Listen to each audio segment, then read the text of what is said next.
The chances of him handling the gun were said to be 1 in a million. Then I'm wrong. You got me now. You got me now. You got me now. Oh, you figured me out. You got me red-handed. You got me red-handed. All right, now the prosecutors, aka Megan Thee Stallion's legal team, have responded to Tory Lanez's appeal for a new trial. All right, now y'all remember a couple of days ago I made the video talking about Tory's appeal, and I noted that it was 84 pages long. All right, now Megan's team, the prosecutors, have responded in 16 pages. So I'm asking y'all, do y'all think 16 pages is long enough to debunk everything that was in an 84-page motion? Okay? But Megan's team is basically saying in 84 pages, they don't feel like Tory Lanez's legal team gave a legitimate reason for a retrial. All right? I want to read y'all this statement. The defendant's brief is replete with colorful rhetoric and conclusory statements, but it lacks substance, according to the 16-page opposition. All right?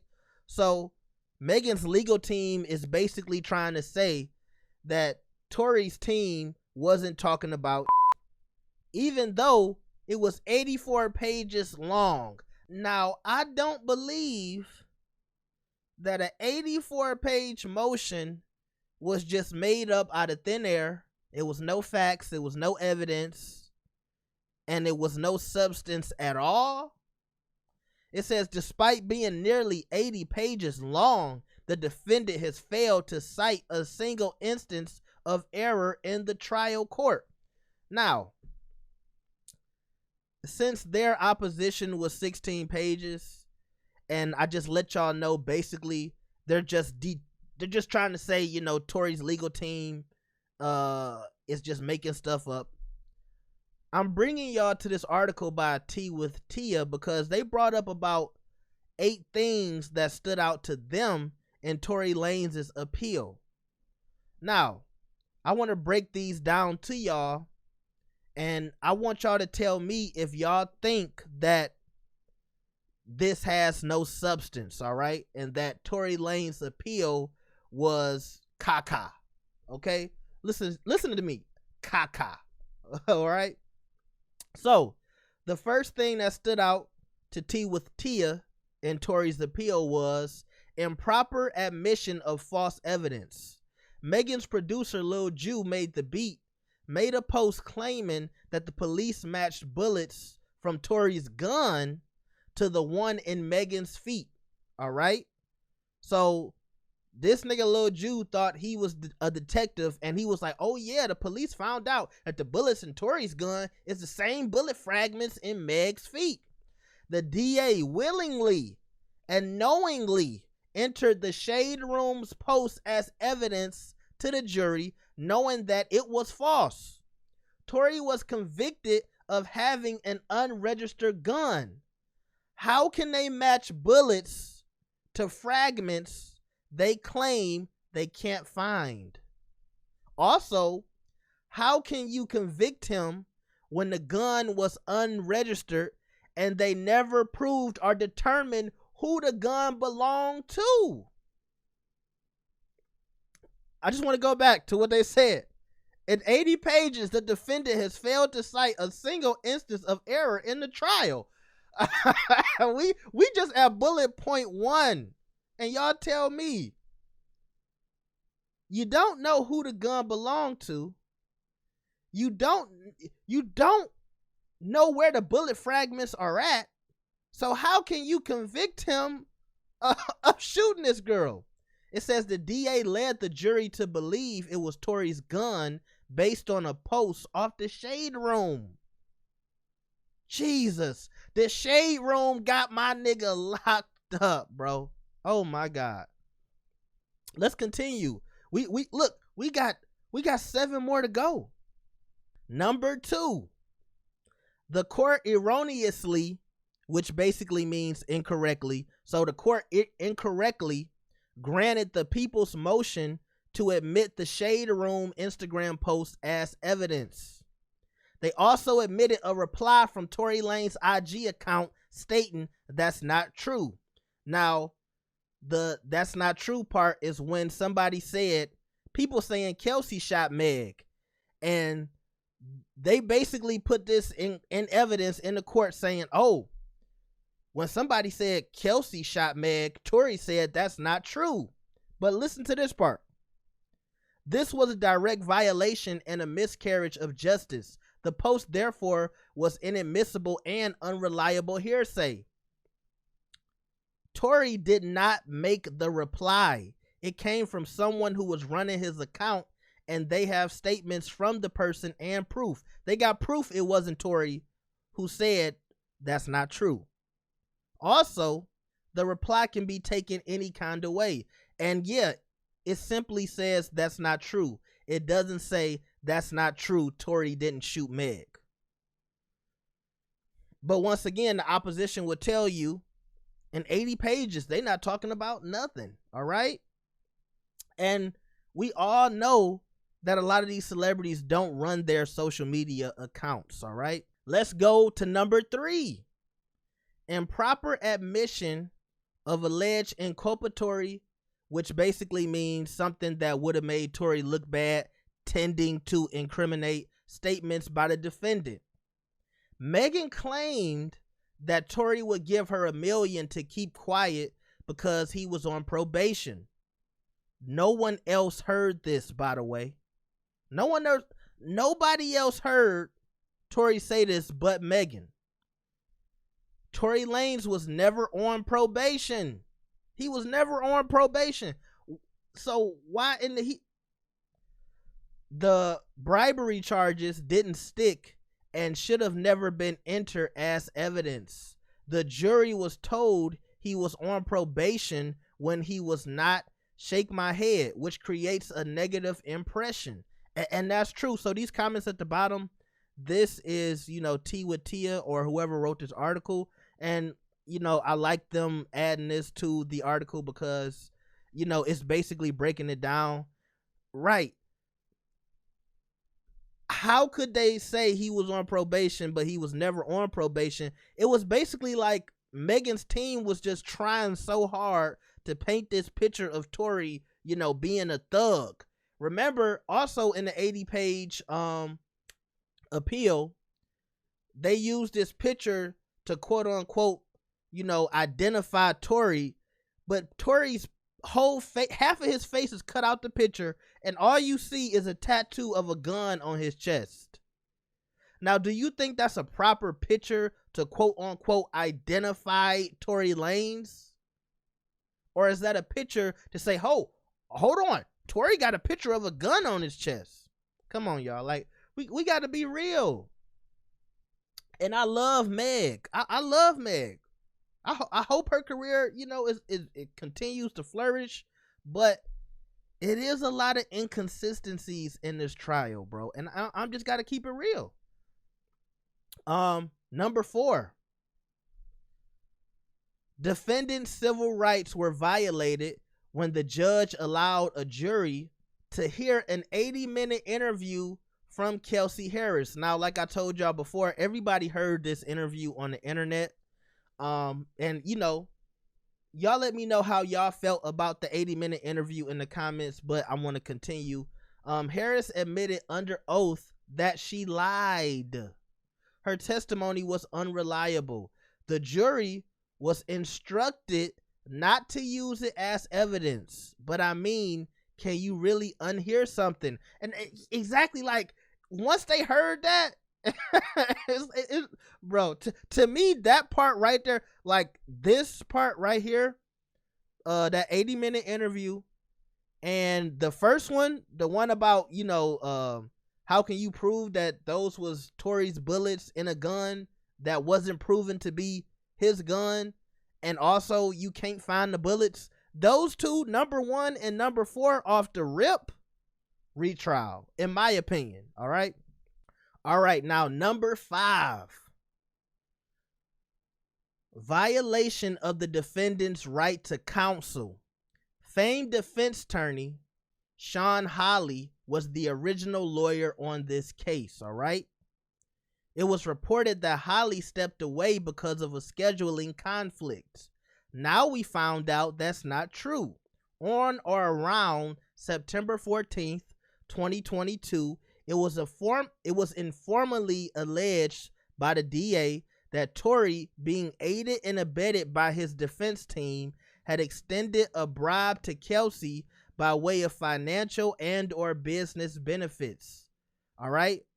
Now, if y'all remember in the 80-minute interview with Kelsey, she talked about her meeting up with Tory and she was afraid. And then later on, a lawyer reached out to her and, you know, basically she tried to say she tried to say that Tory tried to bribe her about 2 times. Once in the car and again through a lawyer. And the lawyer is what they talking about in this situation, all right?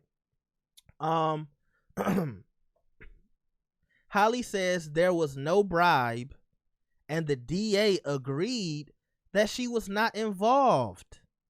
After agreeing, they brought it up in court on the record, therefore putting Holly's reputation at risk. They not protecting her. They basically putting it out there like maybe she was involved in a bribe. She stepped down from the trial 12 days before it was set to begin. The motion claims the prosecution prejudicially inferred with Tory's right to conflict-free counsel. Basically, she chose to protect her name and career. That's why she stepped down. Y'all didn't protect this black woman since that's the train y'all on.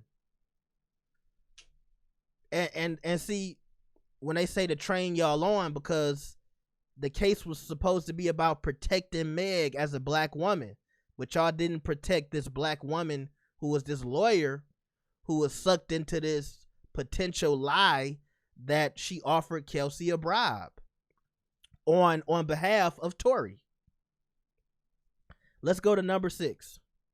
The DNA evidence admitted did not comply with industry accepted standards and was in violation of Tory's due process rights, resulting in a miscarriage of justice.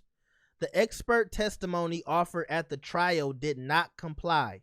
The evidence represented in the case was processed and manipulated in a way to specifically align with the conclusion the state desired, meaning they was basically just trying any way to put the DNA evidence on Tory so we could say, oh, it matched and Tory shot her, all right?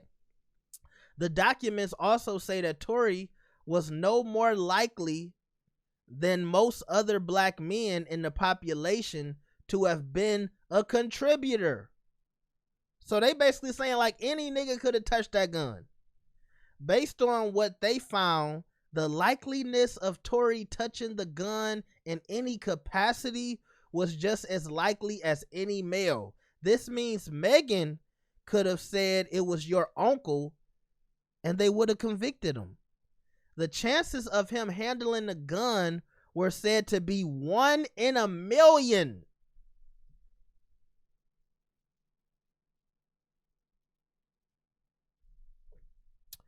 There was a male who contributed 90% of the DNA on the gun, and it was ruled to not have been Tory's. But I guess the jury was like, well, he's a male and he's black. It was Tory. All right. I guess that's how they felt. And see, my thing is, did they say this in the trial? Did they say, look, it's a 1 in a million? All right. Let's go to number 7. I'm just like, yo, this is crazy. This is crazy. But listen, like they said, despite being nearly 80 pages long, the defendant has failed to cite a single instance or error in the trial court. But we just like, this ain't even 80 pages, y'all. We just going through 7 instances that somebody brought up in an article. it's probably, you know, more crazy stuff in that 84-page deposition. And I'm not gonna read the whole 84 pages, but I mean, just wow. Well, 80, that's deposition, the motion, okay? 84-page motion. Anyway, because I don't want to get my legal terms mixed up. We had number 7. Evidence of Tory's creative expression was improperly used against him, depriving him of the safe grounds prescribed by recently added evidence code 352.2. They showed a picture to the jury of Tory being shirtless. This is what I was talking about earlier. And pointed out that he has a gun tatted on his chest. Tattoos are included as a creative expression under the new legislation. They also allow Megan to mention a music video of Tory chopping up horse legs.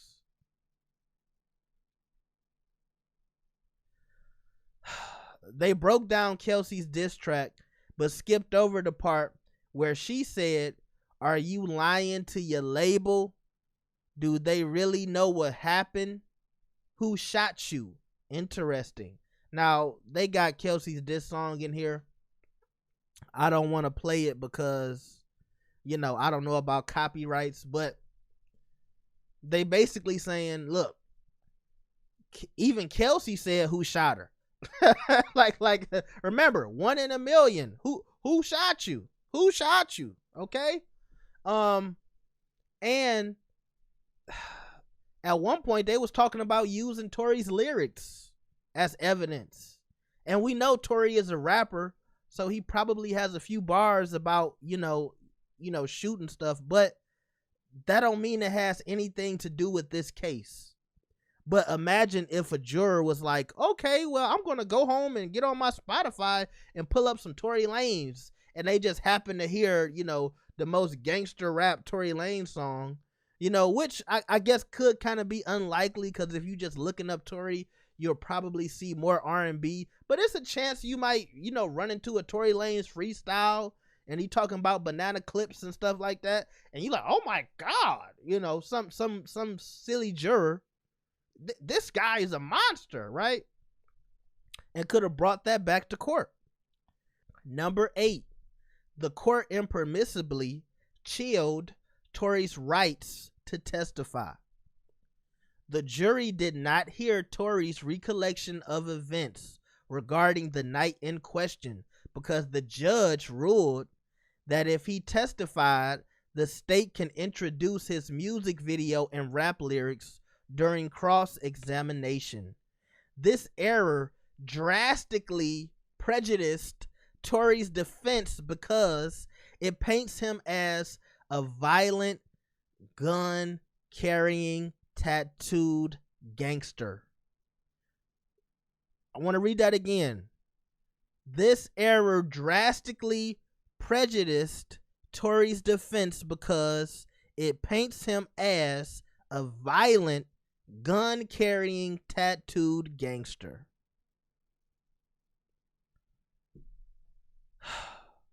Los Angeles County Superior Court Judge David J. Hereford is set to rule on the motion Monday, April 10th, all right? So that's basically this coming Monday, and we'll find out if there'll be a retrial. Now, I'm going to be honest with y'all. If a lot of y'all were shocked and disapproved of the verdict, if you read through this 84-page motion and then you heard Megan's lawyers coming back talking about they don't have any legitimate reason for a retrial despite nearly 80 pages long, the defendant has failed to cite a single instance of error in the trial. It wasn't one instance of error. I just feel like if Tory don't get a retrial, it's more outrageous than the verdict. But I'm gonna say this, and I hate to be Mr. Conspiracy Man because I don't like doing that.